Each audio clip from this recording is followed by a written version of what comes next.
Can we please talk about UFC Vegas 36, Till versus Brunson, and obviously the debut of Paddy Pimlet, just for a moment, if we may. If you're new to this show, welcome.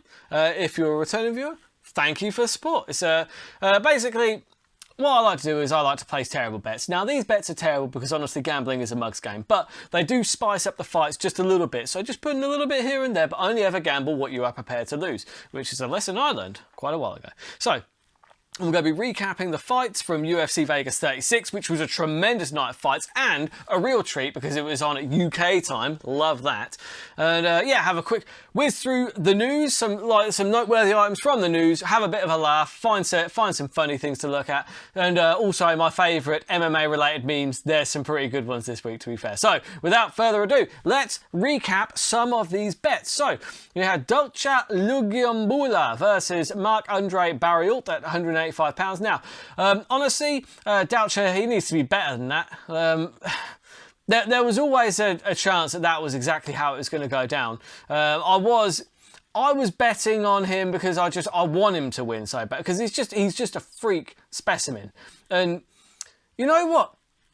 It wasn't like he was completely outclassed because, I mean, he nearly clipped that dude a couple of times. He was swinging with full power and it was fun to see. The problem is he's got all that power that if he doesn't get the knockout, then he's going to lose a points decision. It's just going to happen. Barriault looked really good. He's got a chin. I'll give him that much because he got clipped with a couple of shots, man, and he started shaking his head. That is a telltale sign that those bloody hurt. And it looked like they did as well. But yeah, looking forward to seeing Barriault again. Obviously, they're quite low down the rankings, both of them, so just get another couple of fights under him, and maybe he could crack the top 20. Who knows? Got the bet rating terrible.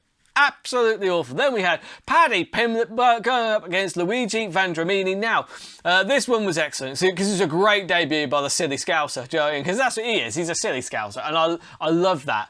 Light in him. He's so funny. Do you know, it's just, I love the way he dances. I love the way he's got an energy to him that is brilliant. A lot of people have been calling Paddy Pimlet the next Conor McGregor. Incorrect. He's not the next Conor McGregor. He's the first Paddy Pimlet. Paddy the baddie. I hope that he just storms everything because I think he's just fun. He's fun. He's a fun fighter, Joey. He doesn't look like a regular fighter, Joey. He's not all tattooed up the neck and like snarling and and being a badass. He's just he is who he is. He's silly, but like he's silly and kind of quirky, right? And he does his like silly dancing and stuff. But make no mistake, that kid will fuck you up. The first time I saw Paddy Pimlet, I've been watching him for quite a while. It was in Cage Warriors. And I'd heard a bit about him, and they had him against this French fella. And I looked at the French guy. The French guy was like a properly built man. He was a man. And I looked at Paddy Pimlet. It's just like the pictures on the tail of the tape. I was like, what? That poor kid's going to get massacred. And then Paddy put a beat down on that dude, and that was when I was like, oh, okay, I see what this is. Yeah, no, he looks unassuming, but he is an absolute savage. And you know what? He doesn't even look that unassuming. A load of people were saying, oh, he's like, he just looks like a skinny, like, dweeb. It's like, no, he doesn't. Look at, like, he is built. He's built really well for 185 as well, because he's got length to him. And that really helped him in that fight. Because, yeah, let's be fair, he got clipped. But people do get clipped. But what a lot of people are saying that's a huge negative. Is it? Shows he's got a chin, doesn't it? He ate those shots and then just went in and knocked the guy out. And he smashed the dude in the first round. You cannot say better than that. And let's not forget that Paddy Pimlet, he's not really a striker either. He is a grappler at heart. He's very, very good at grappling as well. So I can't wait to see what happens when fights go to the ground. But you know what? He's got the length to keep it standing. And as long as he can keep that chin tucked, I don't want him to test that chin too often, but he shows that if it does get tested, so far it's stood up. So yeah, fair play, Paddy Pimlet. My bet was on Vandramini only because I was going with the value, really. There was just a lot of value there because on paper I figured it was a fairly close fight. Yeah, but also it's just like, if Paddy, I wanted Paddy to win, and if Paddy loses at that point, at least he gets some money. So bet rating terrible, but god damn impressive, Paddy Pimlet. absolutely love that dude. He is fantastic. I cannot wait to see more of him. Really can't. It was so funny. So then we had Modestas Buckowski against Khalil Roundtree. This was my pick of the week, and the pick of the week. My reason for that was that if Khalil Roundtree goes back to the leg kicks, he was going to win this fight. And you know, a broken clock is right once a day, or twice a day. I always forget what that bloody expression is. I need to stop using it because I can't remember what the actual expression is. Either way, Khalil Roundtree actually ended the fight with a crippling leg kick.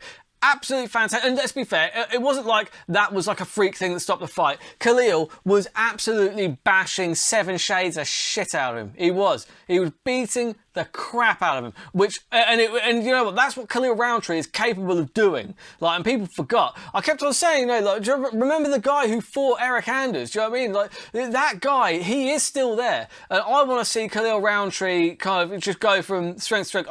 I wish Buckowski's the best. I hope he has a speedy recovery. I'll be talking more about that kick later on because it's one of the biggest news items. I'm thinking that next for Roundtree, I would love to see him fight Alonzo Menafield.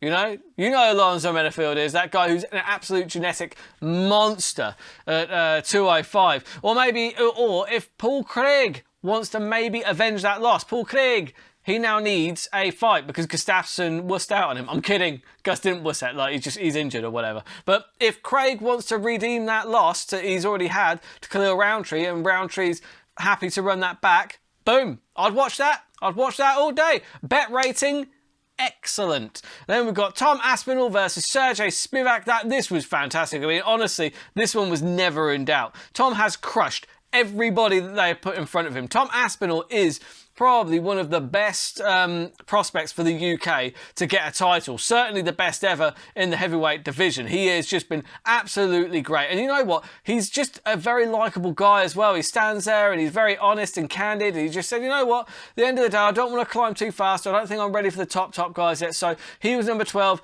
Give me 11. That's a smart strategy, right? It's possible that that's been the issue with Darren Till, which I'll get to later, is maybe he was pushed too soon and now he gets nothing but killers, and the problem with getting nothing but killers is your record might suffer. Unfortunately, number 11, Walt Harris, is actually matched up with Tai Tuivasa at this time. So maybe Tom can match up with the winner, or if he wants to fight somebody in the meantime, Blagoy Ivanov is sitting at number 10. I would like to see that fight. I think that's a matchup that's fine for both parties. I think Tom Aspinall, he almost sells himself a little bit short. The problem is, Tom, if you keep crushing people like you've been crushing people, you are going to start getting the top names. But Tom Aspinall is a real talent because he's an excellent grappler as well. But he's been smashing people on the feet and he's got great submissions. He really does have it all. He's very well rounded, really fun to watch. So looking forward to seeing more from Tom Aspinall. Bet rating, excellent, because I just had the finish on that one because I covered off the submission. And yeah, obviously that came in. But you know, didn't get very good odds. Darren Till versus Derek Brunson. Now, this one was a tough one. Not only did Till lose, but I bet on Brunson by knockout. So I lost both. The guy I wanted to win lost, and I lost my bet. That is absolutely tragic. So painful. Worse for Till, I would imagine. You know what?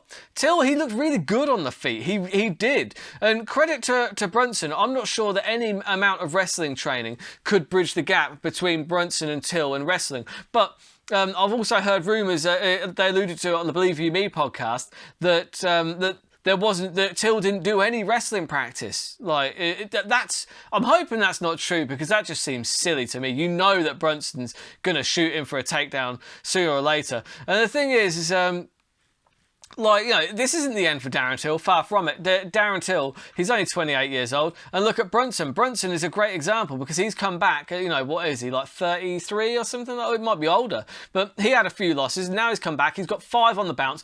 Give that man the winner of Whittaker versus Israel Adesanya. He's deserved it. He really has. He's been on an absolute tear. I mean, the fight was frustrating because Till, he actually did have Brunson hurt, I thought. Because on the feet, anytime it was on the feet, Darren Till looked absolutely fantastic. And Brunson, like I said, he got a little bit stung. He shot him for the takedown, which he got. But then Darren Till he got a sweep, but he didn't pay attention to where he was in the octagon. If he'd have just pushed like his feet away from him to get separation, he could have gotten back to his feet. But he tried to do a sweep so that he could roll on top of him. And because he swept him over his shoulder, Brunson bounced off the fence and into mount. And you need to have a little bit more awareness in that. And it's just, you know what?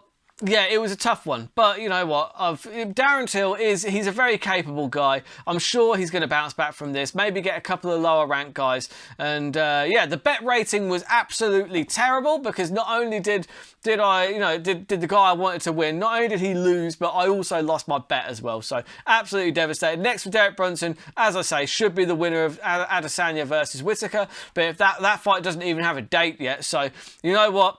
Could be Cannonier, Mr. Cannonier versus Mr. Brunson could be next on the cards. We shall see. So, before we go into the news, I just want to quickly say that, if you're watching this, thank you for the support. I'm hoping that you enjoy the content. If you do enjoy the content, please hit like and please subscribe and please share this. Just tell your friends about it. If you enjoy it and you've got friends that you feel like may enjoy this content, please let them know so I can get some views up and then just expand the show and keep doing what I'm doing.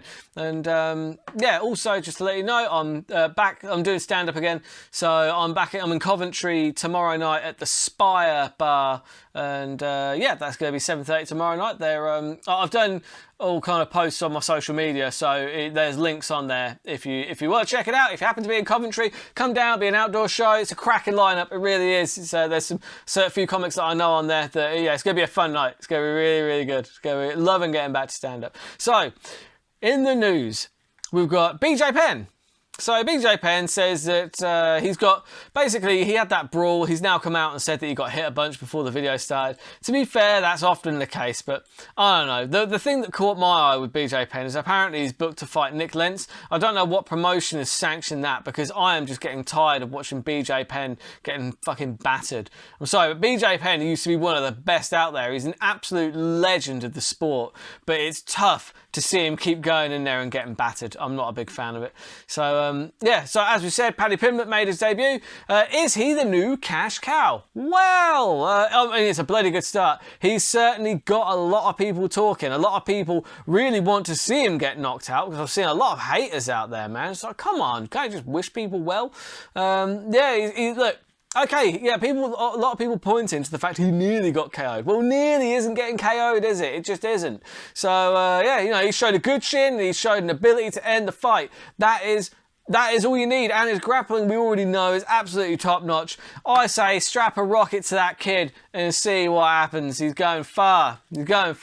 Should they ban the oblique kick? The oblique kick obviously referring to the angle of the kick. It's basically a slash and kick to the knee, the one that snapped Buckowski's leg. So for me, it is a no. And I feel bad for Buckowski, but even he's come out and said, look, it was my own fault for not defending it properly.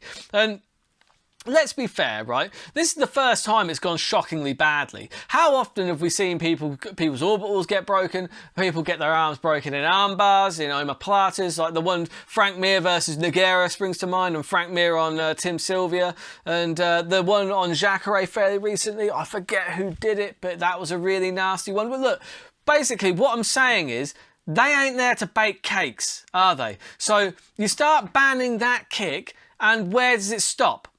You know what? It's MMA is dangerous. That kick isn't dangerous. MMA is dangerous. So at the end, but that's part of the allure. It's part of what the fighters sign up for. It's part of what keeps us watching at the end of the day. So for me, no, absolutely not. Do not ban that kick. That's a silly idea.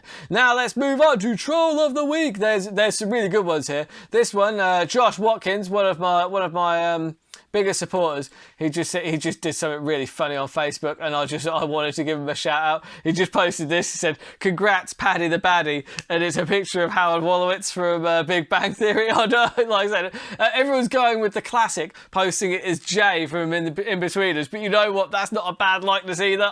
When I saw it, I laughed my ass off. So yeah, Josh, mate, that was brilliant, great stuff. Shout out to you, man. And then we had the classic one, the Star Wars one, where Anakin's talking to Padme. It's like, but they put Darren Till as Anakin and Padme is replaced by Israel Adesanya. They says, "Hey, I can't wait to fight against you." And Israel smiling says, "Me too. You're gonna beat Brunson though, right? You're gonna beat Brunson though, right?" Because obviously, you didn't get through Brunson, so I think it's going to be Brunson or bust next for Israel Adesanya. And then we've got the classic, anytime somebody with a haircut wins in the UFC, the posts always come flying in with Dana White with that haircut. Paddy is my new friend, Dana. It's a classic. It's a classic for a reason, because it works. It's lovely stuff. And then we got this one was very good. It's just a picture of Ben Stiller as he was Zoolander. It says, "I'm going to tell my kids this was Luke Rockhold." Fantastic. I can't see who made that one. I think it's like MMA Unhinged or something like that. But either way, great memes, great week of fights, great week for most of the Brits, not all. And so I can't even remember what the fight card is this week, but I think there is a fight card on this week, and I'll be slamming some money down on it. So on Friday is when the fight picks come in for my Patreon, and Saturday is on my YouTube. So until then, keep those odds long and those bets terrible.